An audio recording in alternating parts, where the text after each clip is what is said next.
Next, we will discuss what is an internal reversible process. അപ്പോൾ നമുക്ക് reversible process എന്ന് പറയുമ്പോൾ രണ്ട് ടൈപ്പ് ഉണ്ട്. ഒന്ന് ഇന്റേണലി റിവേഴ്സിബിൾ പ്രോസസ്സും ഉണ്ട്, എക്സ്റ്റേണലി റിവേഴ്സിബിൾ പ്രോസസ്സും. അപ്പോൾ ഇന്റേണൽ റിവേഴ്സിബിൾ പ്രോസസ് എന്ന് പറയുമ്പോൾ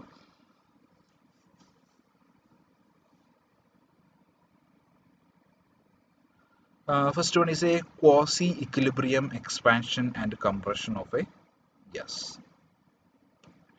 അപ്പോൾ ഇതൊരു ഇന്റേണലി റിവേഴ്സിബിൾ പ്രോസസ് ആണ്. ഇപ്പം നിങ്ങൾ ഇതിൻ്റെ അകത്ത് നമുക്കിത് ഒന്ന് സ്ലോ റിവേഴ്സിബിൾ പ്രോസസ്സും ഒന്ന് ഫാസ്റ്റ് ഇറിവേഴ്സിബിൾ പ്രോസസ്സുമാണ്.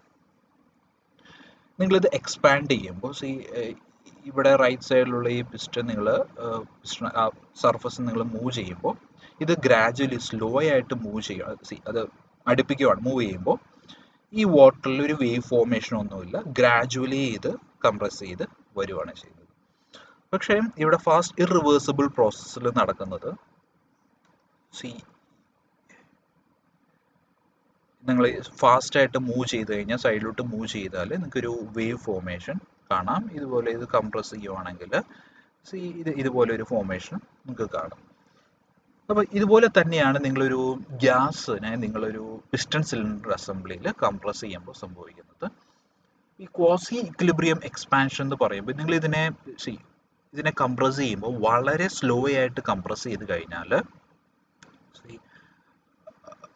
നിങ്ങൾക്ക് ഇതിൻ്റെ അകത്ത് ഈ ഗ്യാസിന് ഇതിൻ്റെ അകത്ത് യാതൊരു വേരിയേഷനും ഉണ്ടാവില്ല. Pressure will be uniform throughout നിങ്ങളിതിനെ കംപ്രസ് ചെയ്യുവാണെങ്കിൽ. ഇത് ഫാസ്റ്റായിട്ട് കംപ്രസ് ചെയ്താൽ ഇവിടുത്തെ പ്രഷർ കൂടുകയും, അതായത് പിസ്റ്റണിൻ്റെ നിയർ ബൈ ആയിട്ടുള്ള ഗ്യാസ് മോളിക്യൂൾസിൻ്റെ ഡെൻസിറ്റി കൂടും, പ്രഷർ കൂടും. ഇവിടെ പ്രഷർ താഴും, ഇവിടുത്തെ ഡെൻസിറ്റി കുറയുകയും ചെയ്യും, ഇവിടുത്തെ ഡെൻസിറ്റി കൂടുകയും ചെയ്യും. അപ്പോൾ ഇതിനെയാണ് അപ്പോൾ ഈ സ്ലോ ആയിട്ട് കംപ്രസ് ചെയ്യുകയും എക്സ്പാൻഡ് ചെയ്യുന്നതിനെയാണ് quasi equilibrium expansion and compression of a gas എന്ന് പറയുന്നത്. അപ്പം ഈ കോസി ഇക്വിലിബ്രിയം കംപ്രഷനിൽ മാത്രമേ ഇതൊരു കംപ്ലീറ്റ്ലി അതിനെ ഒരു ഇന്റേണൽ റിവേഴ്സിബിൾ പ്രോസസ് എന്ന് പറയും. This is called a internal reversible process. നിങ്ങൾ അങ്ങനെ ഒരു പ്രോസസ്സിൽ നിങ്ങൾക്ക് ഇതിൻ്റെ അകത്ത് പ്രഷർ കാരണം pressure uniform through same pressure ആയിരിക്കും. അപ്പോൾ പ്രഷർ നിങ്ങൾക്ക് മെഷർ ചെയ്യാൻ പറ്റും. അതുപോലെ നിങ്ങൾക്ക് അതിൻ്റെ ഡെൻസിറ്റി മെഷർ ചെയ്യാൻ പറ്റും. ഈ ഡെൻസിറ്റി ഒക്കെ പല സ്ഥലത്തും പല ഡിഫറെൻ്റ് ആണെങ്കിൽ നമുക്ക് കോമൺ ആയിട്ട് അതിനൊരു ഇക്വിലിബ്രിയം കണ്ടീഷൻ അല്ല. ആ സിസ്റ്റം എന്ന് പറയുന്ന ഒരു ഇക്വിലിബ്രിയം കണ്ടീഷൻ അല്ല. ഇതിപ്പോൾ കോസി ഇക്വിലിബ്രിയം എക്സ്പാൻഷൻ കംപ്രഷൻ പ്രോസസ്സിൽ ഇതൊരു ഇക്വിലിബ്രിയം കണ്ടീഷനാണ്. ത്രൂ ഔട്ട് നിങ്ങൾക്ക് പ്രോപ്പർട്ടീസ് സെയിം ആയിരിക്കും. അതുകൊണ്ടാണ് അതിനെ ഒരു ഇക്വിലിബ്രിയം കണ്ടീഷൻ എന്ന് പറയുന്നത്. അപ്പോൾ ഫാസ്റ്റായിട്ട് കംപ്രസ് ചെയ്താൽ പ്രോപ്പർട്ടീസ് ആ സിസ്റ്റത്തിൻ്റെ പല സ്ഥലത്തും ഡിഫറെൻ്റ് ആയിരിക്കും.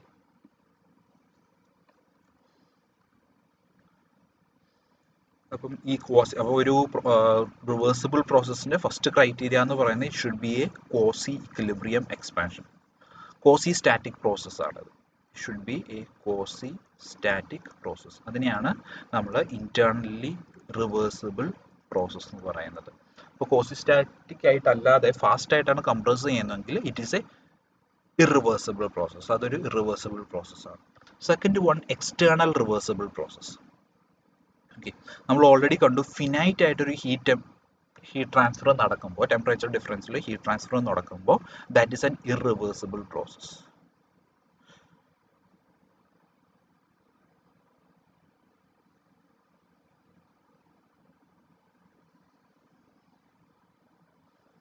Okay, so this is A thermal energy reservoir. അപ്പം നമുക്ക് ഹീറ്റ് ട്രാൻസ്ഫർ ചെയ്യണമെങ്കിൽ ഈ സിസ്റ്റം 20 ഡിഗ്രി സെൽഷ്യസിലാണ് എങ്കിൽ നമുക്കൊരു തെർമൽ എനർജി റിസർവോയർ കൊണ്ടുവരികയാണ്. അതിൻ്റെ ടെമ്പറേച്ചർ 20.00001 ഡിഗ്രി സെൽഷ്യസ്. അപ്പോൾ വളരെ മൈന്യൂട്ട് ആയിട്ടുള്ള ഒരു ടെമ്പറേച്ചർ ഡിഫറൻസ് ഉണ്ടെങ്കിൽ ഹീറ്റ് ഫ്ലോ ചെയ്യും, but that will be very slow.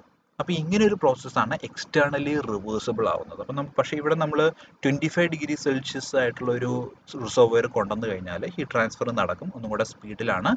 പക്ഷേ this will be A irreversible process, externally irreversible പ്രോസസ്സാണ്. അപ്പോൾ ഇതെന്ന് പറയുന്നത് എക്സ്റ്റേണലി റിവേഴ്സിബിൾ പ്രോസസ്സാണ്.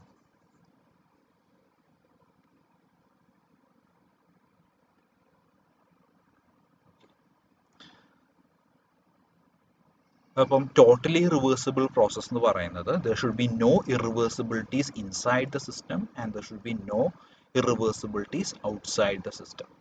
അപ്പോൾ ഇങ്ങനെ വരുമ്പോൾ ഇതിനകത്ത് ഫ്രിക്ഷൻ പാടില്ല. Should be a quasi static process, quasi equilibrium process, and there should not be a heat finite temperature heat transfer. ഇതൊക്കെയാണെങ്കിലാണ് ഒരു ടോട്ടലി റിവേഴ്സിബിൾ പ്രോസസ് എന്ന് പറയാൻ പറ്റത്തുള്ളൂ. അതായത് ഈ ഇതിൽ പിസ്റ്റൺ മൂവ്മെന്റ് ഒക്കെ should be extremely slow, should be in a quasi static വേ.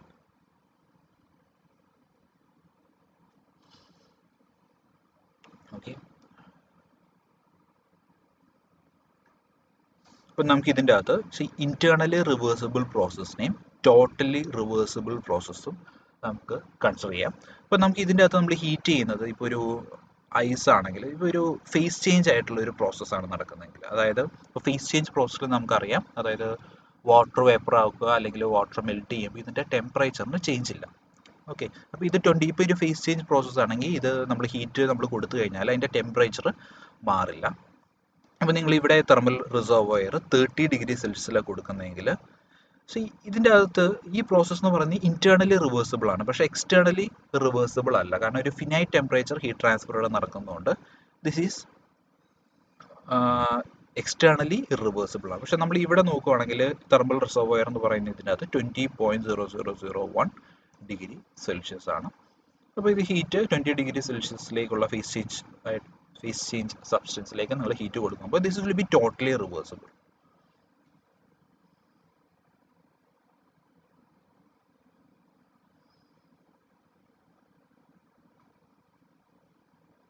ഇതിനെയാണ് നമ്മൾ ടോട്ടലി റിവേഴ്സിബിൾ പ്രോസസ് എന്ന് പറയുന്നത്.